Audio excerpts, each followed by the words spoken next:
Voilà, alors on avait fini les distributions réparties en surface. Alors on va rapidement voir, sans traiter d'exemple, une distribution volumique de charge. Alors imaginons qu'on ait un corps de volume V et que la charge soit portée à l'intérieur du volume. D'accord? La dernière fois, on a vu le cas où la charge n'était portée que sur la surface de l'objet. Ici, la charge, elle est portée à l'intérieur, à la fois sur la surface du corps, mais aussi dans son volume. Alors, on va donc considérer un volume qu'on va appeler grand V qui porte une charge Q. Alors, pour calculer le champ que produit ce volume en un point M, qui est à une certaine distance du corps, eh bien, on va faire ce qu'on a fait la dernière fois, à la fois pour une distribution linéaire et une distribution superficielle de charge. Eh bien, on va se ramener au cas de charge ponctuelle, à un système de charge ponctuelle, c'est-à-dire qu'on va diviser la charge, on va diviser tout le petit volume en petits volumes. Alors, je vous en ai dessiné un, mais il faut imaginer que la totalité du volume est découpée en petits cubes comme ça. Alors, chaque petit volume, on va dire que son volume, c'est dV. Et s'il est suffisamment petit, eh bien, on va pouvoir le considérer comme une charge ponctuelle et calculer le champ qu'il va produire. Alors, ce petit volume se trouve à la distance R du point M où on cherche le champ. Eh bien, considéré comme une charge ponctuelle, il va donner un champ dE, alors qui sera égal à K dQ sur R carré U. U étant le vecteur unitaire qui va toujours de la charge qui produit le champ vers le point où on cherche le champ. Alors, donc, ce petit volume élémentaire va donner un champ élémentaire. Il va donner aussi un potentiel élémentaire K dQ sur R. Et le champ total, eh bien, ça sera la somme de tous les dE. Et le potentiel total, ça sera la somme de tous les dV. C'est-à-dire qu'on aura ici à calculer, alors pour le champ, eh bien, il faudra décomposer des E et avoir les composantes, par exemple, les composantes cartésiennes de dE. Et ensuite, on intègre chacune des composantes. Donc, on intègre DEX pour avoir la composante EX du champ total. On intègre DEY pour avoir EY, la composante suivant l'axe EY du champ total, et ainsi de suite. Voilà. Alors, on définit, quand on a affaire à une répartition volumique de charge, on définit ce qu'on appelle une densité volumique de charge. Alors, généralement, on l'appelle ρ. C'est la quantité de charge par unité de volume. Alors, son unité, c'est le coulomb par mètre cube. Alors, bien entendu, si cette densité vaut, eh bien, on dira que le corps est uniformément chargé en volume ou que sa densité volumique de charge est constante. Voilà. Alors, on ne traitera pas d'exemple ici.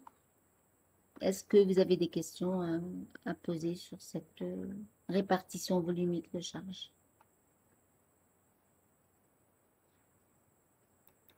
C'est bon?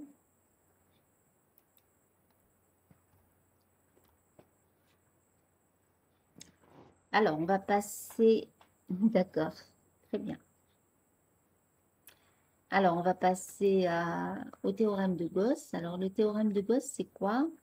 Eh bien, c'est un théorème qui va nous permettre de calculer le champ électrique sans passer par le calcul direct, c'est-à-dire sans passer par un calcul intégral quand on a une distribution continue de charge.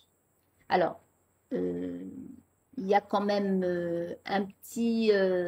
une petite contrainte avec l'application du théorème de Gauss, c'est qu'il ne s'applique de manière simple que quand vous avez une distribution de charge qui présente des symétries. Alors, si la distribution de charge ne présente pas de symétrie, eh bien, le théorème de Gauss sera un petit peu compliqué à appliquer. Alors, vous allez tout de suite voir pourquoi, une fois qu'on aura défini le théorème de Gauss et qu'on aura parlé de flux et de calcul de flux. Alors, on va donc définir ce qu'on appelle le flux du champ électrique parce que dans le théorème de Gauss, eh bien, il est question de flux du champ électrique. Donc, première étape, on définit ce que c'est qu'un flux du champ électrique. Alors, pour définir le flux, eh bien, on définit un flux à travers une surface.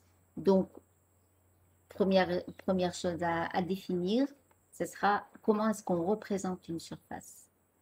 Alors, on va commencer par le cas le plus simple. La surface la plus simple, eh bien, c'est la surface plane, c'est un plan. Alors, une surface plane, alors un plan de surface S est représenté par un vecteur S. Alors, qu'est-ce qu'il a de particulier, ce vecteur qui représente le plan? Eh bien, il a pour direction la perpendiculaire au plan. Il a pour sens un sens qui est choisi de manière arbitraire, c'est-à-dire qu'ici, je l'ai dessiné vers le haut, mais il aurait très bien pu être vers le bas pour un plan horizontal. Donc, le choix est complètement arbitraire. Alors, le module maintenant, quel est le module de ce vecteur? Eh bien, c'est la valeur de la surface, c'est-à-dire la superficie. Par exemple, si vous avez un rectangle de 24 cm², eh bien, le module du vecteur S, ce sera 24 cm². Voilà. C'est-à-dire que le module de S, c'est la superficie du plan qu'il représente. Voilà. Alors, je répète donc, pour représenter un plan, eh bien, on a besoin d'un vecteur qui est perpendiculaire au plan, de sens choisi arbitrairement et de module la superficie du plan. Voilà. Alors ça, c'est pour le cas le plus simple, c'est-à-dire une surface qui est plane. Alors, on n'aura pas toujours affaire à des plans, donc on va définir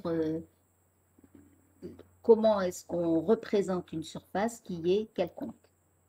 Alors, voilà une surface, on a déjà vu la dernière fois, oui, c'était la dernière fois, on a vu une surface qui ressemblait à celle-là, c'est-à-dire que, imaginez que c'est une feuille de papier que vous ondulez, qui va former des petites vagues, d'accord?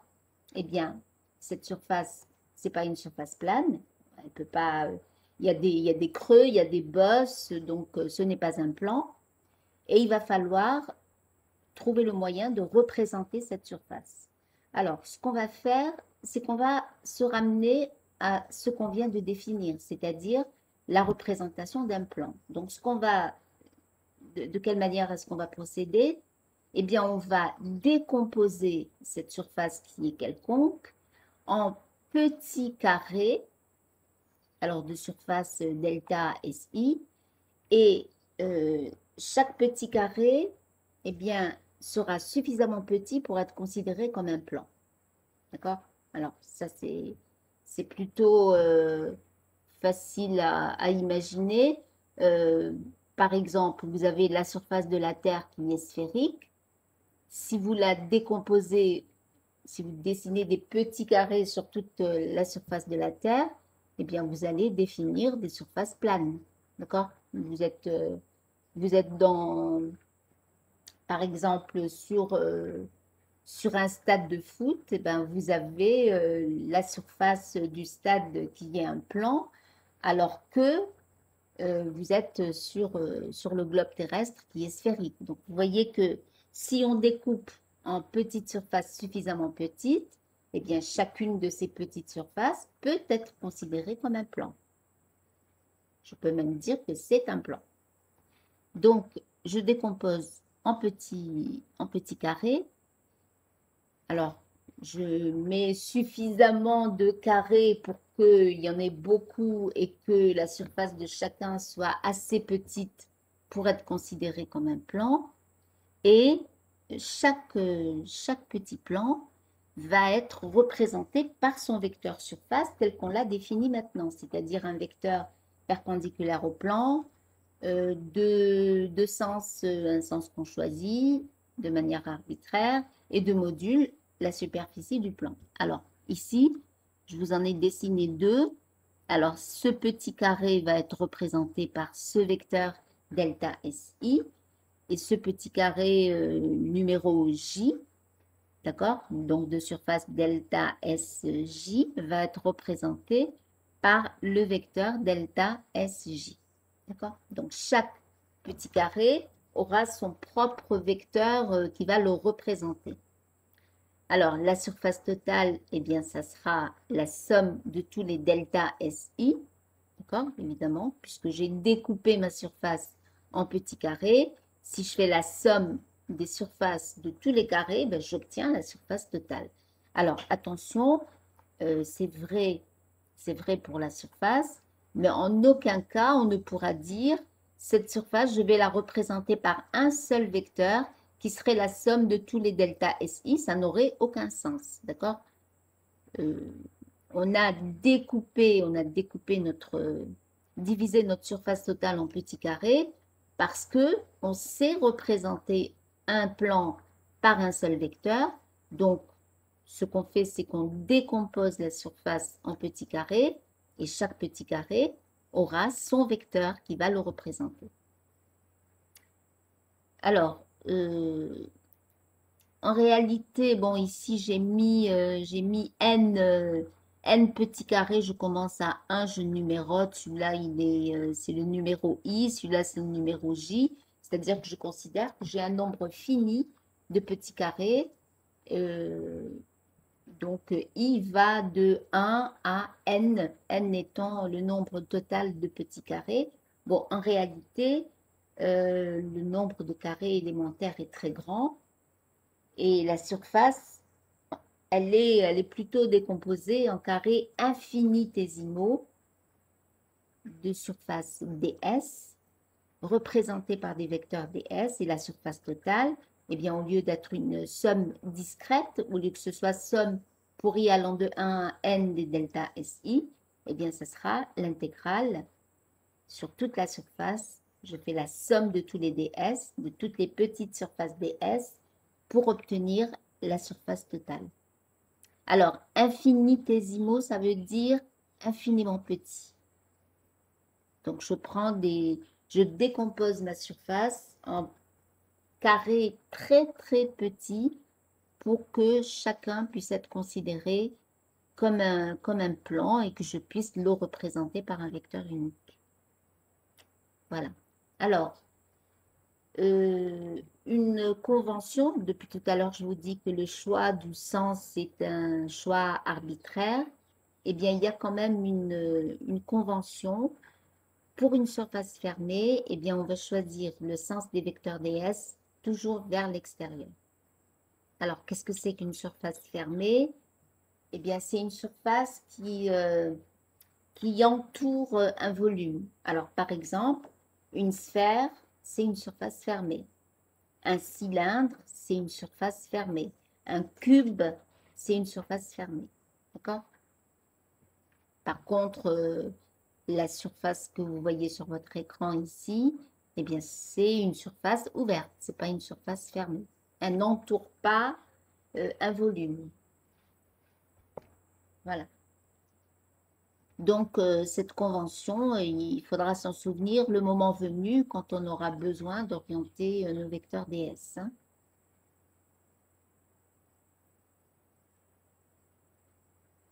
Est-ce que c'est bon pour la représentation des surfaces?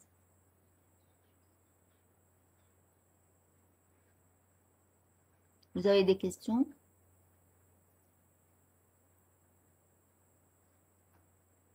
Bon, alors, d'accord, merci. Alors, on va passer maintenant à la définition du flux, le flux du champ électrique à travers une surface. Eh bien, alors flux, ça vient du latin fluxus, qui veut dire écoulement. Alors, qu'est-ce que c'est que cet écoulement quand on parle, par exemple, du flux de voitures qu'il y a sur une autoroute? Eh bien, c'est la quantité de fils de voitures qu'il va y avoir sur cette autoroute, d'accord? Alors, euh, comment est-ce qu'on définit le flux d'un champ électrique? Eh bien, c'est quelque chose, le flux, c'est quelque chose qui va être proportionnel au nombre de lignes de champ qui vont passer à travers une surface. Alors, je vous ai trouvé une représentation. Voilà. Alors, vous voyez, on a déjà parlé de lignes de champ qui sont des lignes sur lesquelles le champ est toujours tangent. Alors, imaginez que vous ayez une région de l'espace où vous avez des lignes de champ qui ont cette orientation-là. Et que, en travers de ces lignes de champ, eh bien, vous mettez une surface. Donc ici, j'ai mis un plan. C'est une surface plane. Et le flux du champ électrique, eh bien, ça sera d'une certaine façon une quantité qui va être grande si il y a beaucoup de lignes de champ qui traversent cette surface. D'accord? Plus il y aura de lignes de champ qui traverseront la surface, et plus le flux sera quelque chose d'important. Alors, je reviens à mon texte.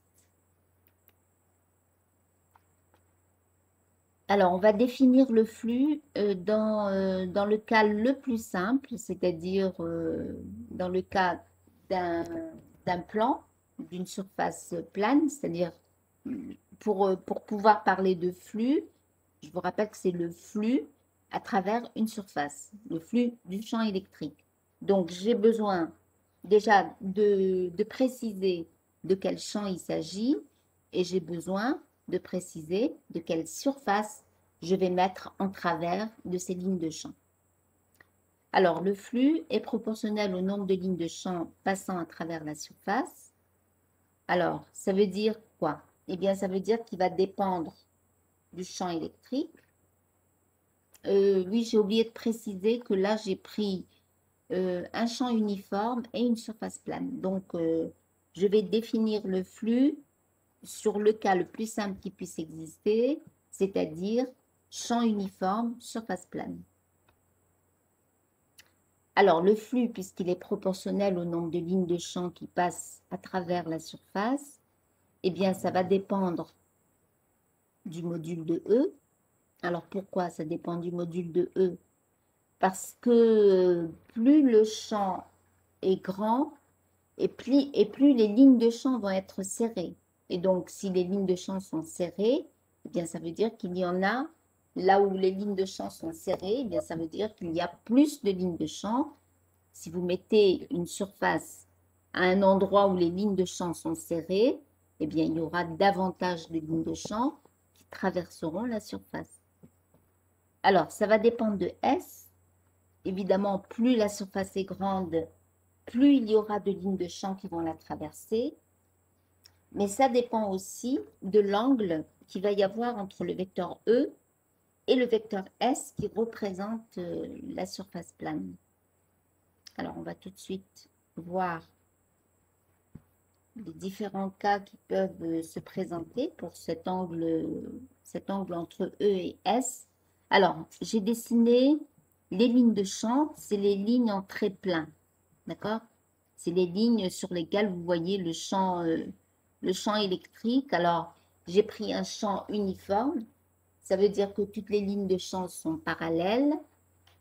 Et ça veut dire que le champ a la même valeur, a le même module, quel que soit le point que vous considérez. D'accord? Vous voyez que j'ai dessiné le vecteur E, quel que soit l'endroit où je le dessine, il a même direction, même sens, même module.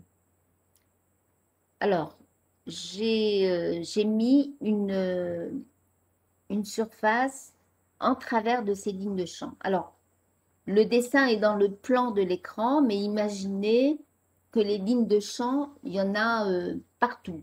Un petit peu comme le dessin que je vous ai montré tout à l'heure. Je vais le remettre. Vous voyez que des lignes de champ, il y en a absolument partout. Alors, j'ai mis une surface plane et ce que j'ai dessiné sur le dessin, c'est les lignes de champ que vous voyez ici. Et j'ai dessiné ce côté-là de la surface, c'est-à-dire que j'ai dessiné l'intersection de ce plan rouge, avec les lignes de champ. D'accord? C'est-à-dire que l'endroit où les lignes de champ vont couper ce plan, eh bien, je l'ai dessiné en pointillé. Imaginez que vous avez des lignes de champ qui sont toutes horizontales et que votre surface plane, ce soit votre cahier que vous mettez à la verticale, que vous mettez perpendiculairement au plan de l'écran, et votre cahier va être traversé par toutes ces lignes de champ. Alors, je vois une question.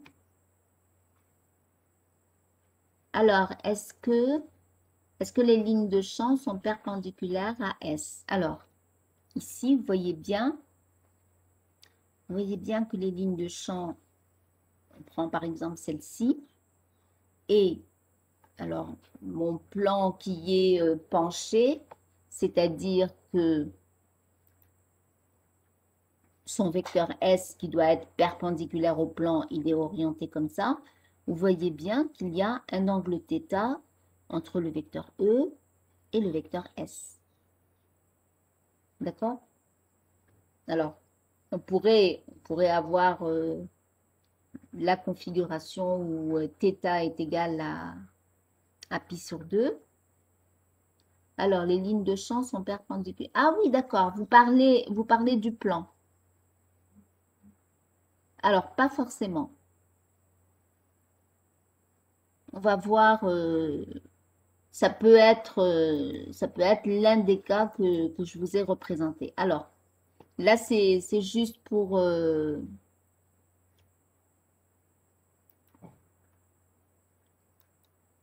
ok, d'accord.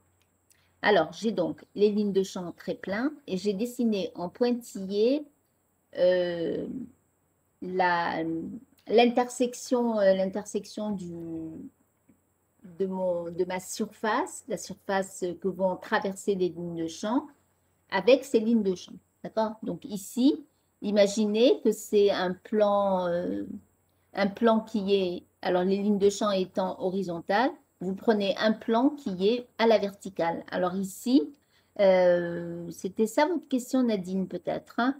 C'est que les lignes de champ sont perpendiculaires à la surface S, exactement. Donc le vecteur E, qui est porté par les lignes de champ, d'accord. Donc le vecteur E qui est porté par les lignes de champ et le vecteur S sont parallèles, d'accord. Voici E, voici S. Ça veut dire que les deux vecteurs sont parallèles. Alors, qu'est-ce qu'on voit?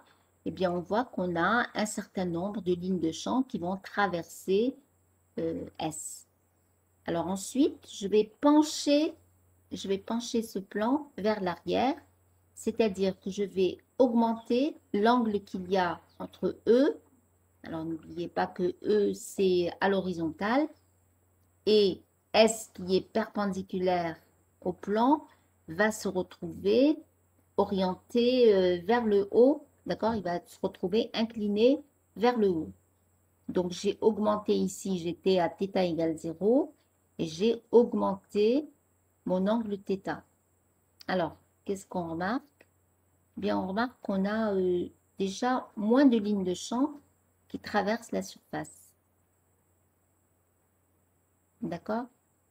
Et si je vais à l'autre extrémité, c'est-à-dire que θ égale à pi sur 2, donc si mon plan est à l'horizontale, donc entre le vecteur E et le vecteur S, il y a un angle de pi sur 2, eh bien, qu'est-ce qui se passe? Il n'y a aucune ligne de champ qui traverse la surface. Alors, on récapitule. Le flux qui est proportionnel au nombre de lignes de champ qui vont passer à travers la surface va dépendre du module de E, de S, la taille de la surface, de θ. Alors, de quelle façon ça dépend de θ, l'angle entre E et S? Eh bien, si θ égale 0, on a un maximum de lignes de champ qui traversent S. Quand θ augmente, il y en a de moins en moins. Et quand θ égale pi sur 2, aucune ligne de champ ne traverse S. Alors, ça ressemble à quoi ça? Eh bien, ça ressemble à une fonction cosinus. D'accord? C'est la fonction cosinus qui a une valeur maximale quand θ égale 0, nulle quand θ égale à pi sur 2, et qui diminue quand l'angle θ augmente. Alors, ça veut dire que la manière dont ça va dépendre de l'angle θ, c'est que en réalité, ça va dépendre du cosinus de l'angle θ.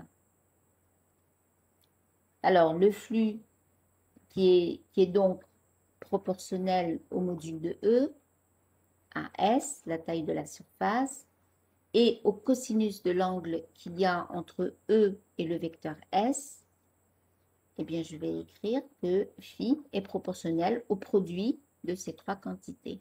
Donc, E, module de S, cosinus θ. Alors, en gardant à l'esprit que l'angle θ, c'est l'angle entre E et S. Alors, ça ressemble à quoi ça? Eh bien, ça ressemble au produit scalaire ES. Donc, le flux d'un champ uniforme à travers une surface plane, alors représenté par un vecteur S, eh bien, c'est le produit scalaire ES. C'est bon? Alors, eh bien, maintenant, on va passer au cas quelconque, c'est-à-dire une surface qui n'est pas un plan, un champ qui n'est pas uniforme, donc qui peut varier en direction, en sens, en module, d'un point à un autre, et la surface à travers laquelle on va calculer le flux, je vais prendre une surface quelconque.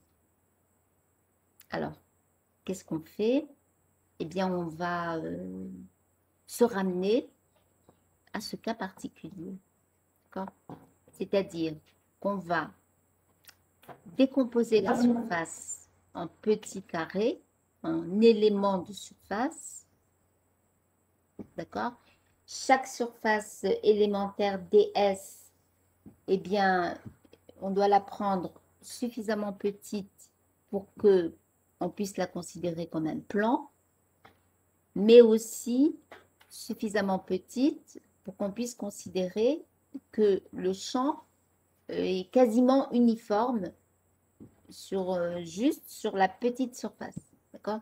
C'est-à-dire que la surface élémentaire DS est tellement petite que si vous regardez, si vous comparez le champ en un point de cette surface et en un autre point de cette surface, eh bien vous aurez le même vecteur, c'est-à-dire même direction, même sens, même module. Voilà. Alors, à ce moment-là, eh bien, on va définir, si on a pris des surfaces suffisamment petites pour pouvoir faire cette approximation-là, de pouvoir dire que chaque petite surface est un plan et que le champ ne change pas d'un point à un autre de cette petite surface, eh bien, on va pouvoir définir ce qu'on appelle un flux élémentaire. Alors, le flux élémentaire, ça sera, on le notera dφ, et ça sera le flux du champ électrique à travers la petite surface élémentaire ds. D'accord? Donc, dφ, je me suis ramenée au même cas qu'ici, c'est-à-dire je me suis ramenée à un champ uniforme et une surface plane, donc je peux dire que dφ, c'est le produit scalaire E ds. Alors ensuite, eh bien, pour avoir le flux total, alors vous voyez bien que le flux, c'est le résultat d'un produit scalaire, donc c'est une quantité qui est scalaire. Eh bien, la somme de tous les flux élémentaires va me donner le flux total. Et je pourrais écrire que phi, c'est la somme de tous les dφ, c'est-à-dire la somme sur toute la surface S de tous les flux élémentaires, donc de tous les produits scalaires E ds.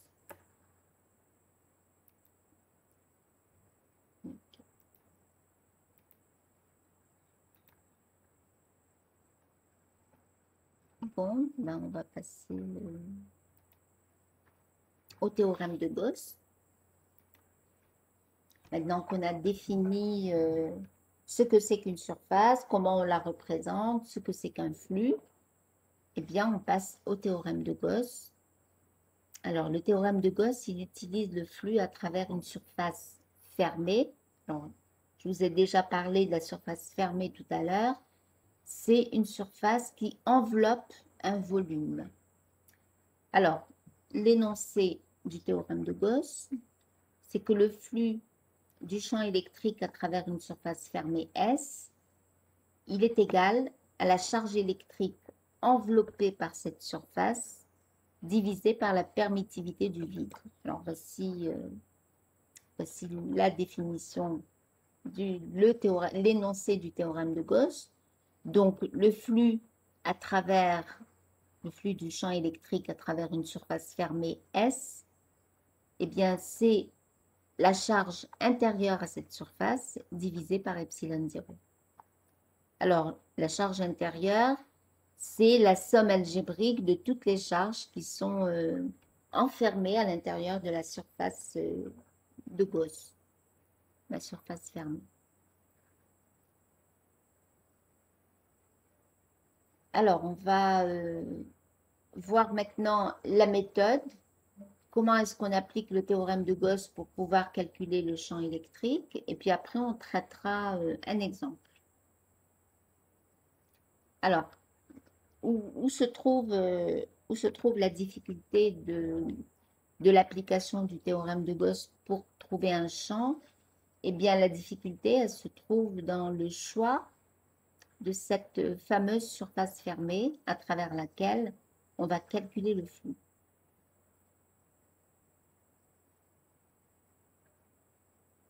Alors, première chose, eh bien, ça, ce n'est pas différent de ce qu'on a vu dans le calcul direct.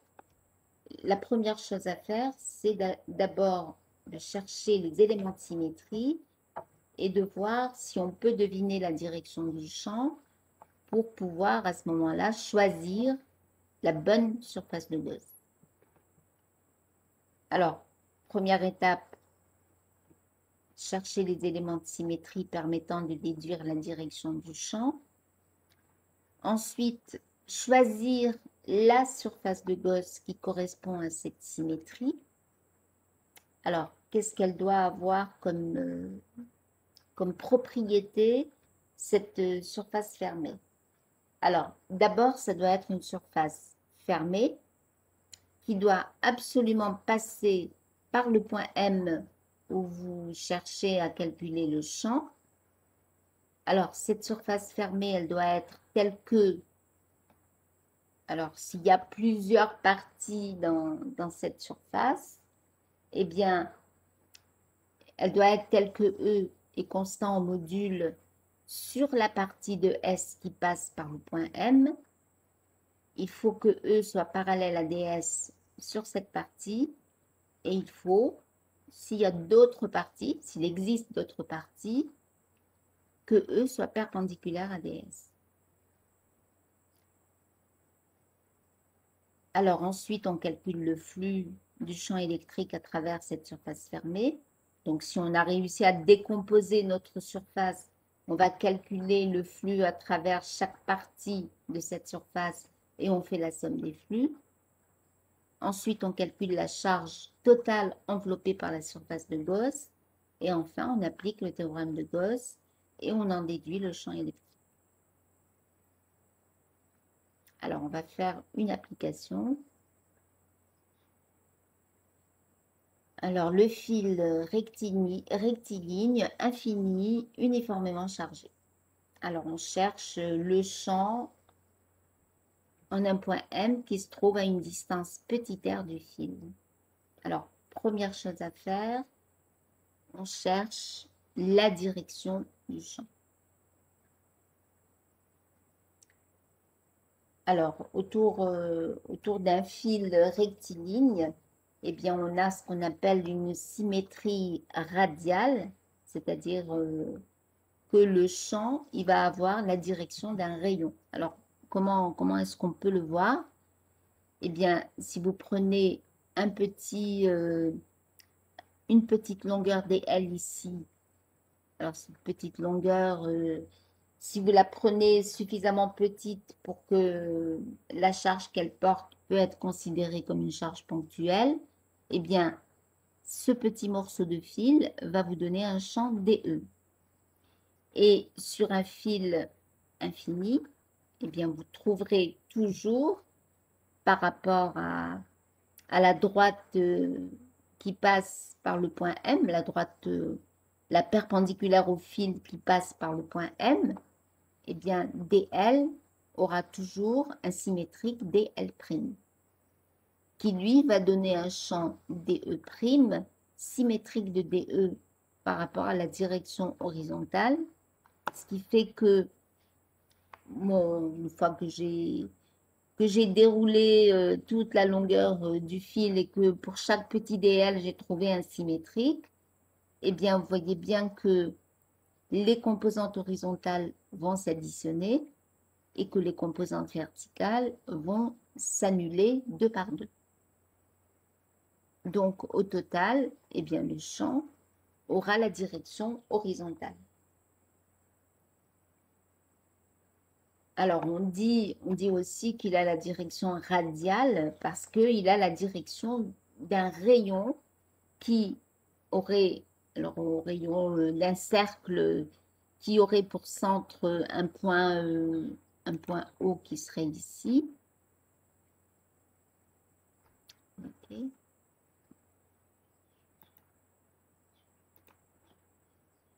Alors, mon point O, il serait là.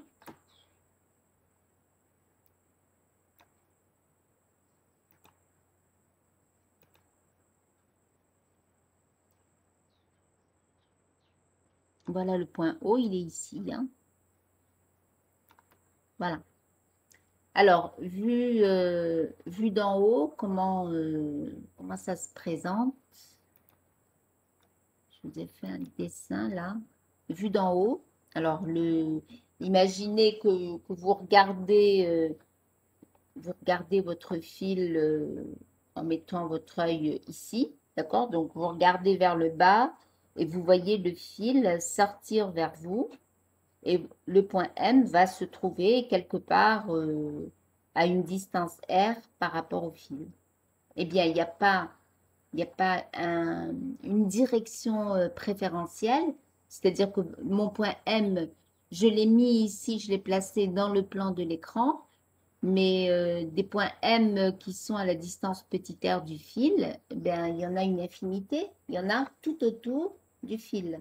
C'est-à-dire que mon point M, j'aurais pu le mettre ici, à gauche, à la distance petit r. J'aurais pu le mettre devant l'écran, à la distance petit r. J'aurais pu le mettre derrière l'écran, à la même distance, d'accord? Donc, il n'y a pas un point unique qui serait le point M. Il y a plusieurs possibilités pour placer ce point M qui obéirait à cette donnée qui est qu'il se trouve à la distance petit r du fil. Alors, je vous ai mis là des points, alors on va dire M1, M2, M3, d'accord? Et si vous regardez ça vu de dessus, eh bien, vous allez voir le champ électrique qui aura à chaque fois la direction perpendiculaire au fil et une direction qui est radiale, c'est-à-dire la direction d'un rayon. C'est-à-dire que ce champ électrique E, il est porté par une droite qui va du fil vers l'extérieur, vers l'infini. Alors, évidemment, j'ai supposé que le fil était chargé positivement et c'est pour ça que le champ est répulsif. S'il avait été chargé négativement, eh bien, le champ E, il aurait été dirigé vers le fil. Voilà. Est-ce que c'est bon pour la direction? Tout le monde a compris pourquoi on dit que la direction du champ, c'est la direction radiale. C'est bon?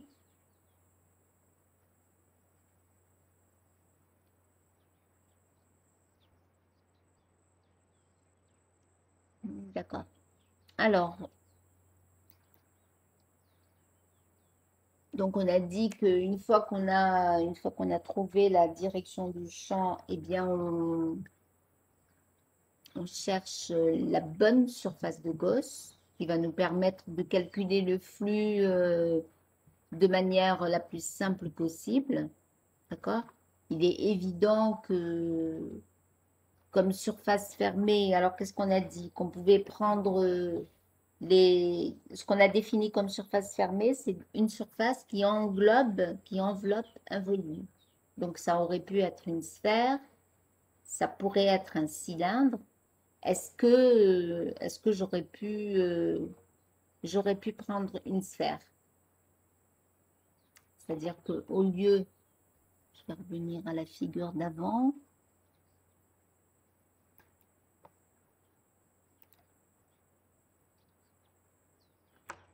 Alors, voici mon fil. Est-ce que j'aurais pu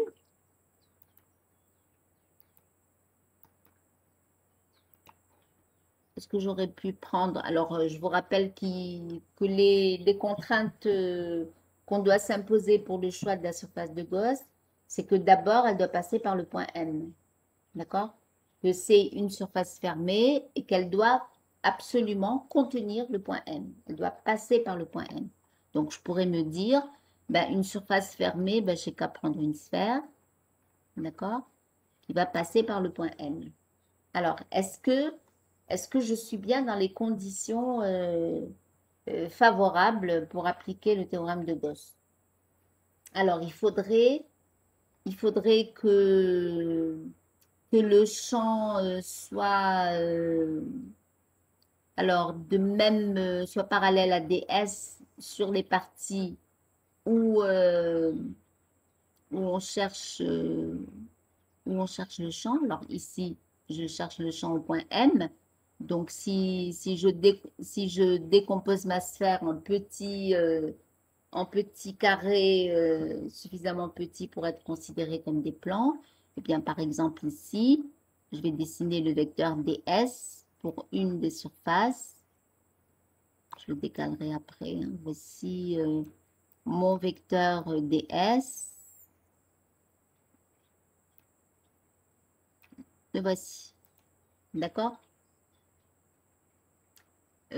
Problème, c'est que si je définis ailleurs, sur ma surface, je vais définir un autre petit carré qui va être représenté par son vecteur surface A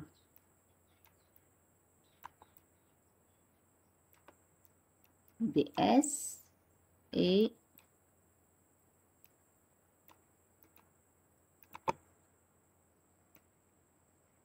le voici. D'accord? Voici ma deuxième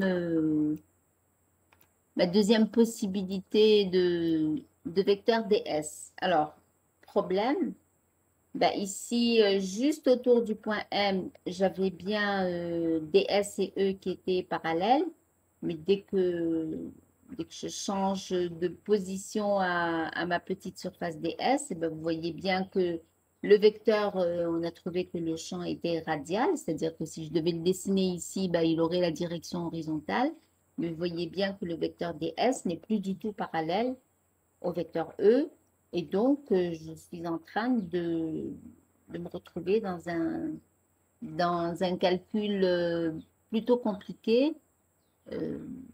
Mon flux, il va changer. La manière de calculer le flux, elle va changer d'une surface élémentaire à l'autre. Puisque ici, j'ai un angle qui est nul. Et si je vais dessiner le champ ici, le champ électrique, il sera comme ceci.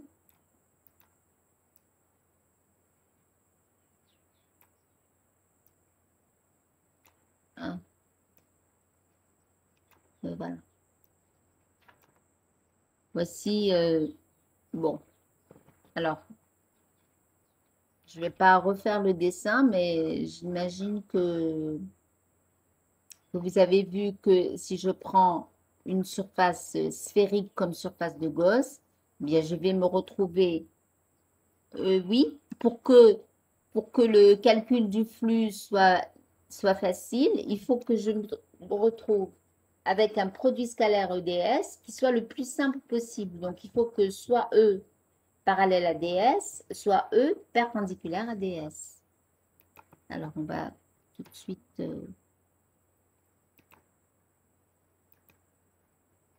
voilà. Alors, ce que j'ai choisi ici, c'est alors ma surface de Gauss, celle qui va me permettre de calculer le flux.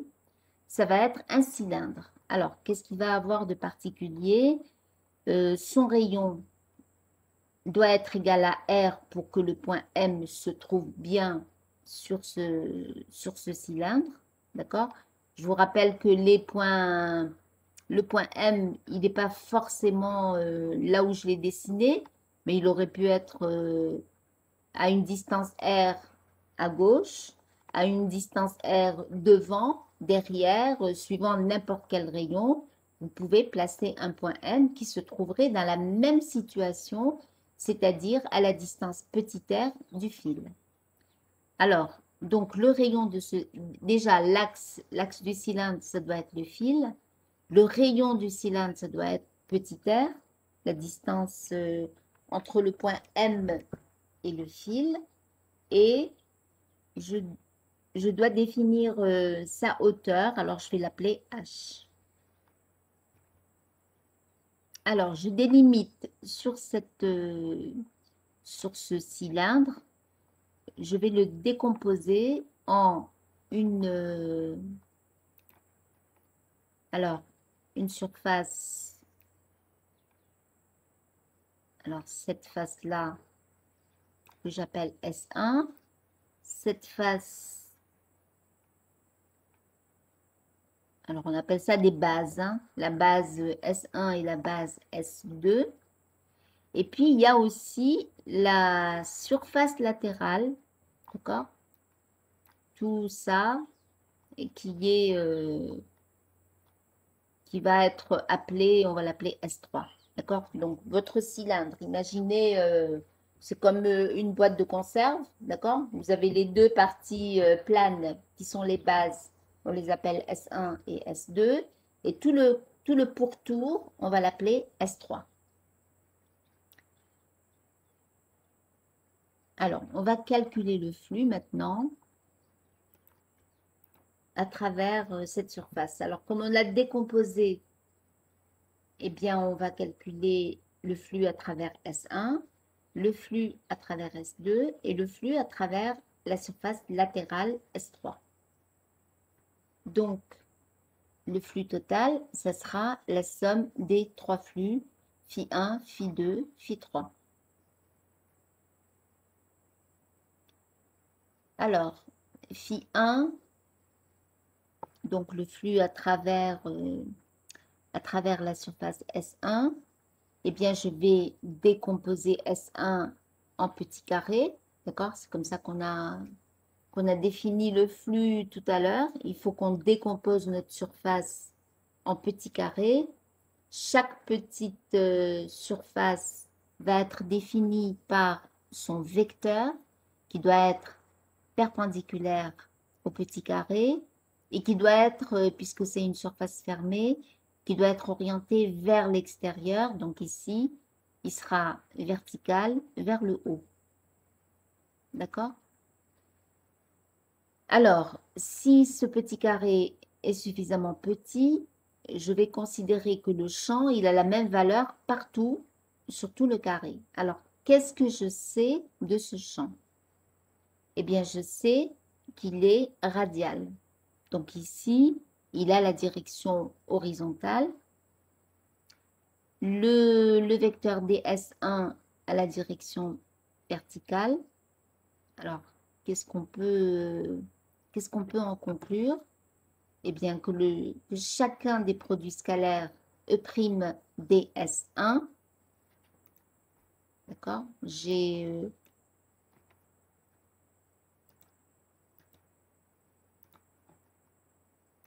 Alors, j'ai E' perpendiculaire à ds1, d'accord? Donc, le produit scalaire EDS1 égale 0 et le flux phi1, eh bien, comme c'est la somme sur toute la surface S1 de tous les flux d phi, c'est-à-dire de tous les produits scalaires EDS1, qu'est-ce que je vais pouvoir dire de cette intégrale? Eh bien, il faut prendre cette intégrale comme la somme de tous les termes qui sont chacun un produit scalaire EDS1. Eh bien, si chacun des termes de la somme est égal à 0, eh bien, ça veut dire que phi1 va être égal à 0, puisque c'est une somme d'un très grand nombre de termes qui sont tous nuls parce que dans chacun des termes, eh bien, vous avez le produit scalaire EDS qui est nul parce que E est perpendiculaire à DS. D'accord? Donc déjà, j'ai le flux à travers la surface S1 qui est égal à 0. Alors, qu'est-ce qu'on peut dire pour S2? Eh bien, pour S2, je vais aussi décomposer S2 en petits carrés qui seront tellement petits qu'on peut les considérer comme des plans et tellement petits que je vais pouvoir considérer que le champ, n'importe quel point de ce petit carré, est uniforme, c'est-à-dire qu'il va avoir même direction, donc la direction radiale, même sens vers l'extérieur et même module, d'accord? Eh bien, je vais pouvoir calculer le flux à travers cette surface, cette petite surface DS2, d'accord? Le flux du champ électrique à travers cette petite surface. Qu'est-ce que je vais avoir? Eh bien, cette fois, je vais avoir le champ E'.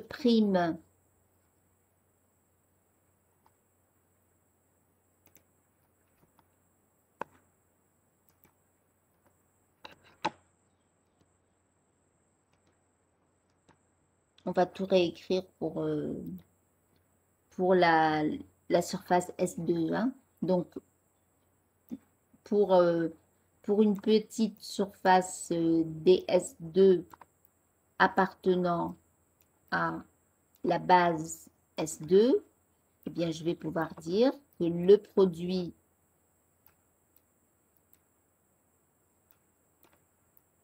produit scalaire E' ds2 est égal à 0. Alors, pourquoi? Eh bien, parce que le champ a la direction radiale.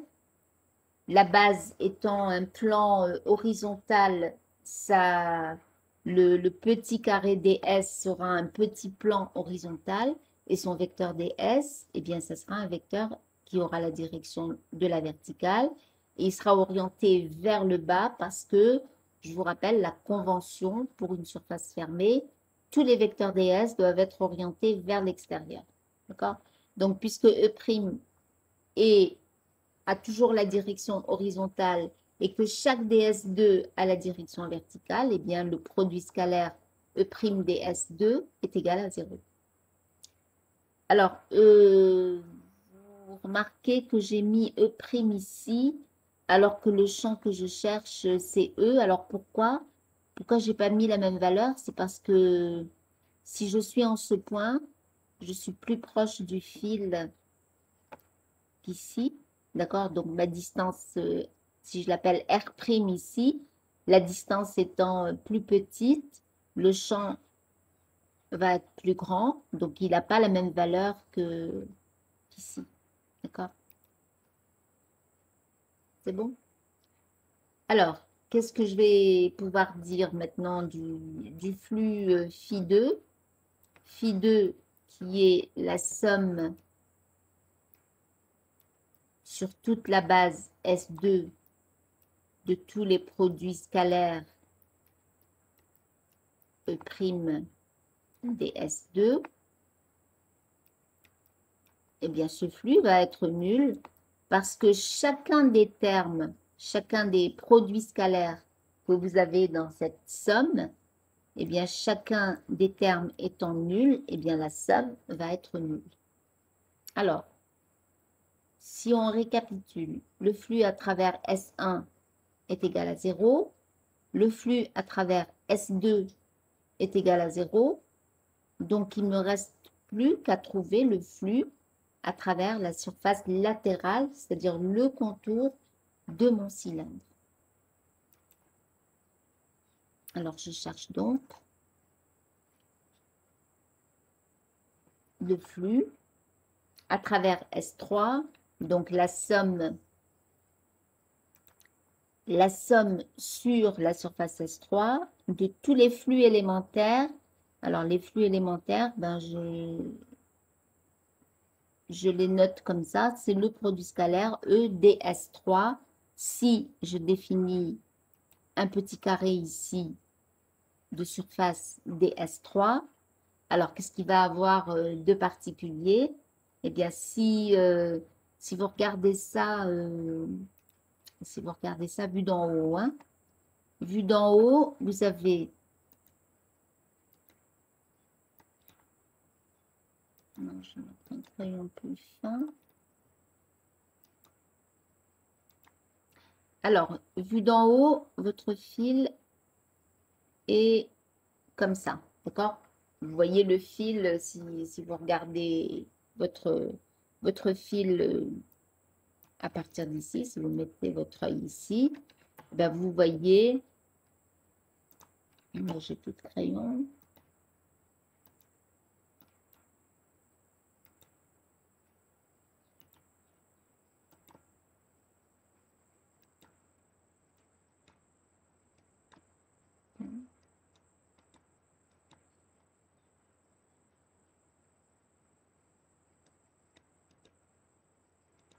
Voilà. Alors, vu d'en haut, j'ai donc mon fil, d'accord, que je vois comme un point. Et ma surface latérale, comment est-ce que je vais la voir? Eh bien, je vais la voir, vue d'en haut, je vais voir un cercle, hein, d'accord? Voilà ce que je vois vu d'en haut. Alors, si je prends ce petit carré, alors j'ai donc défini un petit plan de surface ds3. Donc, je vais dessiner ici son vecteur ds3. Le voici. Et je sais que le champ est radial. Alors, je vais dessiner d'abord les vecteurs ds. Hein. Alors, voici le vecteur ds. Je vais en dessiner un autre ici. Alors, sur la surface latérale, il sera comment? Alors, je vais...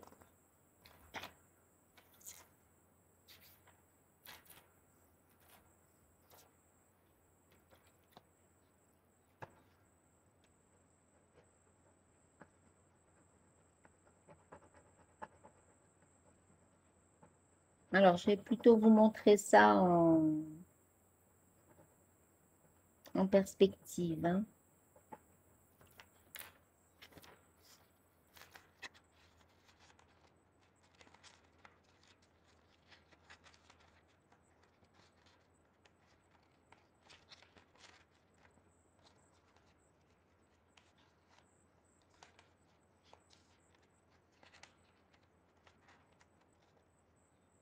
Alors, j'active... on n'aura peut-être pas besoin de dessin. Alors, voici ma surface de gosse, hein. Imaginez que c'est ce cylindre-là, d'accord? Et j'ai défini, alors, le petit carré que vous voyez là, c'est une partie de cette surface. Donc, c'est mon petit carré tellement petit que je peux le considérer comme un plan. D'accord? Alors, regardez bien, d'après le dessin que j'ai fait, alors j'ai mis DS, la petite surface, je l'ai mise sur votre droite, d'accord? Et donc, le vecteur DS, il est horizontal vers votre droite, d'accord? Mais mon point M, il aurait pu se trouver de ce côté. Et à ce moment-là, le vecteur DS, il serait horizontal vers votre gauche. D'accord? Il aurait pu être vers vous. À ce moment-là, le vecteur DS, qui est toujours perpendiculaire, alors perpendiculaire à DS. Le voici, le vecteur DS, hein, c'est mon stylo. Alors, si votre petit carré est sur votre gauche, eh bien, le vecteur DS est vers votre gauche. S'il est vers l'avant, eh bien, votre vecteur DS, il est pointé vers vous, d'accord? Si je tourne ici, bah, il sera pointé vers, perpendiculairement à mon petit carré, et ainsi de suite, d'accord? C'est-à-dire que sur ma surface S3, je dois pouvoir prendre en compte absolument tous les petits carrés possibles, d'accord? Donc, tous les petits carrés possibles, eh bien, ce serait à la fois tous les carrés qui sont sur votre gauche, tous les carrés qui sont vers vous, tous les carrés qui sont vers votre droite et tous les carrés qui sont entre les deux et qui sont sur toute la hauteur de votre cylindre. D'accord? Donc, ce qu'il y a de particulier, c'est que à chaque fois, vous allez avoir le champ qui a la direction radiale, le vecteur ds qui représente, alors que j'ai appelé ds3, qui représente le petit carré en question que j'ai dessiné ici vers votre droite. Eh bien, quelle que soit la position de mon petit carré sur le cylindre, eh bien, vous aurez toujours le vecteur E et le vecteur ds qui auront même direction, ça sera la direction radiale. D'accord? Est-ce que c'est clair? Ou est-ce que j'ai besoin de rajouter un dessin? Est-ce que c'est bon? C'est clair? D'accord. Ok, très bien. Voilà. Alors, qu'est-ce que je vais pouvoir écrire pour ce flux phi3? Alors déjà, je cherche le flux des phi3, c'est-à-dire, alors cette fois, le champ, c'est bien le champ que je cherche, parce que je suis bien à la distance petit r, donc je l'appelle E. Donc le flux élémentaire, c'est le produit scalaire E ds3. Comme je viens de vérifier que E est parallèle à ds3, donc je vais pouvoir écrire que c'est le produit du module de E par le module de ds3, c'est-à-dire la surface. Je vous rappelle comment on a défini le vecteur qui représente un plan. Eh bien, son module, c'est la surface du plan. Donc ici, ce module du vecteur ds, Eh bien, en réalité, c'est la surface DS3, c'est la surface du petit carré que je vous ai montré tout à l'heure. Alors, E, alors pourquoi est-ce que j'ai sorti mon E? Alors, j'ai brûlé une étape ici. Non, c'est bon. Alors, j'ai sorti le E de l'intégrale. Pourquoi? Eh bien, c'est parce que tous les points qui se trouvent sur la surface latérale du cylindre sont tous à égale distance de la charge. C'est-à-dire que le champ électrique va être le même en tout point de cette surface latérale. D'accord? Parce que je vais avoir... le champ est le même en module, évidemment. Hein. Alors, j'aurai donc un champ radial et qui aura même module pour tous les points qui se trouvent à la même distance petit r de ce fil. Alors, si je peux sortir le module du champ de mon intégrale, eh bien, j'aurai à intégrer ds3 sur la totalité de la surface latérale. Qu'est-ce que c'est que ds3? Eh bien, c'est la surface d'un petit carré. Et si vous faites la somme de tous les petits carrés, eh bien, vous aurez la surface totale qui est S3. Alors, on peut la calculer, cette surface S3. Alors, regardez bien ce que c'est. C'est la surface si je la déroule, hein, ça me donnerait la surface d'un rectangle qui aurait pour largeur la hauteur H et qui aurait pour longueur, eh bien, ce contour-là. Alors, qu'est-ce que c'est que cette longueur?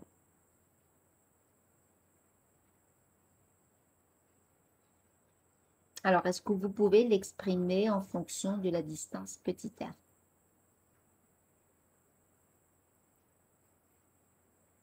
C'est comme si je déroulais ma feuille tout à l'heure. Hein. Je vais vous la remontrer. Alors, voilà ma surface S3. Si je déroule, d'accord, vous voyez ici, vous voyez H, et ici, c'est quoi? Eh bien, ici, si le rayon, c'est R, eh bien, c'est 2pi R, d'accord?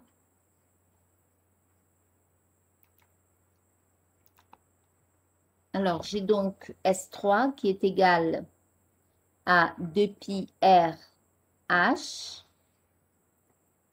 ce qui me donne le flux égal au produit de E par 2pi RH. Alors, je récapitule. Hein. J'ai décomposé ma surface de Gauss en 3 parties, les deux bases S1, S2 et la surface latérale S3. À travers S1, le flux est nul parce que E est perpendiculaire à DS. À travers S2, le flux est nul parce que E est perpendiculaire à DS. Et à travers S3, eh bien, le flux, c'est E multiplié par 2pi RH. Autrement dit, le flux total, c'est bien uniquement le flux Φ3. Donc, E multiplié par 2pi RH. Oui. Oui, Nadine, c'est bien ça. J'avais pas fini mon dessin. Alors, j'avais dit que cette quantité, c'était H. Et ici, eh bien, c'est le contour du cercle que vous formez quand vous enroulez votre surface pour qu'elle devienne un cylindre. eh bien, si la distance, voilà, vue de haut, hein, voici R, d'accord? Eh bien, le contour, c'est 2πr. C'est bon? Ça, c'est vu d'en haut. Si vous le déroulez, eh bien, ça vous donne cette longueur-là, 2πr. C'est bon? C'est plus clair? D'accord. OK. Alors, quatrième étape, il faut qu'on calcule. Oui? Il y a une question? Bon. Alors, quatrième étape, on doit calculer la charge qui est enveloppée par la surface de Gauss. Alors, quelle est cette charge qui est enveloppée par la surface de Gauss? Eh bien, c'est la partie du fil qui est entourée par le cylindre qui est ma surface de Gauss. Je vous rappelle que la charge, elle est portée sur toute la longueur du fil et que j'ai un fil de longueur infinie. D'accord? Donc, la charge est portée partout, mais la partie de la charge qui est enfermée à l'intérieur du cylindre, c'est juste la partie de hauteur h. C'est bon? Autrement dit, c'est ce que j'ai représenté en rouge ici. Alors, si on appelle lambda la densité linéique de charge, eh bien, cette charge intérieure à la surface de Gauss, ça sera lambda multiplié par la longueur de fil concerné par cette charge intérieure à la surface de Gauss. Eh bien, c'est lambda multiplié par h. Alors, application du théorème de Gauss maintenant. Eh bien, phi égale à la charge intérieure sur epsilon 0. Alors, le flux, maintenant, on va remplacer hein, le flux, on a trouvé que c'était E de pi RH. De l'autre côté, la charge intérieure, on a trouvé que c'était lambda H. Donc, E multiplié par 2pi RH égale à lambda H sur epsilon 0. Alors, vous voyez que H apparaît des deux côtés. Donc, il se simplifie. Et j'ai E qui sera égal à lambda sur 2pi epsilon 0 R. Alors, ça, c'est quelque chose qu'on aurait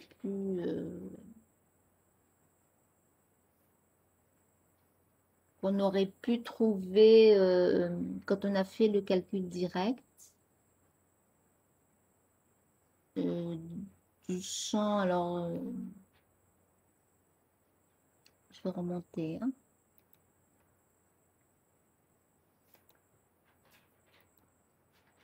Alors, je ne sais plus, c'est peut-être page 9. Oui. Alors, juste avant.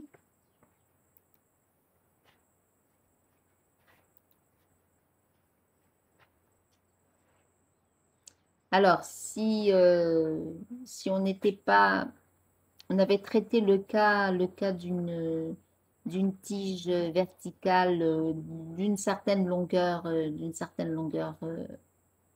L, si on avait fait tendre cette longueur vers l'infini, c'est-à-dire, alors qu'est-ce que ça aurait changé dans notre calcul? Eh bien, on aurait eu notre angle ici, θm, qui aurait varié entre, pour prendre en compte une tige qui est de longueur infinie, eh bien, notre θm, il aurait été de la valeur moins pi sur 2 à la valeur plus pi sur 2. Eh bien, si vous reprenez vos calculs ici et que vous changez les bornes de l'intégrale, que vous cherchez ça entre moins pi sur 2 et plus pi sur 2, eh bien, vous retombez sur exactement le résultat qu'on vient de trouver, c'est-à-dire lambda sur 2pi epsilon 0 R. Alors, je ne sais pas si on a déjà traité ça en TD. Est-ce qu'on a fait le fil de longueur finie? Non, on ne l'a pas encore fait. Ben, vous verrez ça en TD. On fera le calcul pour une tige de longueur L, mais on peut passer aux limites quand la tige devient de longueur infinie et qu'on fait varier l'angle θ entre moins pi sur 2 et plus pi sur 2, ben vous verrez qu'on retrouve exactement cette expression-là. Voilà. On retombe sur lambda sur 2pi epsilon 0 r. Alors voilà, on ne verra en cours, on ne verra que le cas du fil parce que vous avez dans la série de TD un exercice où vous avez la charge qui est répartie sur un cylindre et vous avez toutes les configurations. Vous avez un exercice avec la charge qui est répartie sur un plan et un autre exercice où la charge est répartie sur des sphères. Donc, vous aurez la possibilité de voir toutes les configurations.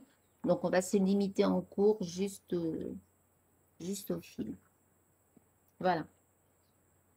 Alors, je vous rappelle la méthode générale. Alors, c'est des étapes qu'il faut absolument mémoriser. D'accord? Donc, première étape, trouver la direction du champ. Deuxième étape, choisir la bonne surface de Gauss. Calculer le flux. Calculer la charge enfermée dans la surface de Gauss et appliquer le théorème de Gauss. Alors, vous écrivez phi égale Q intérieur sur epsilon 0.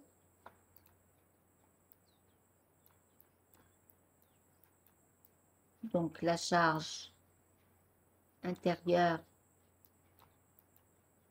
sur epsilon 0. Voilà. Et ensuite, eh bien, à la place de phi, eh bien, vous mettez le résultat de la troisième étape.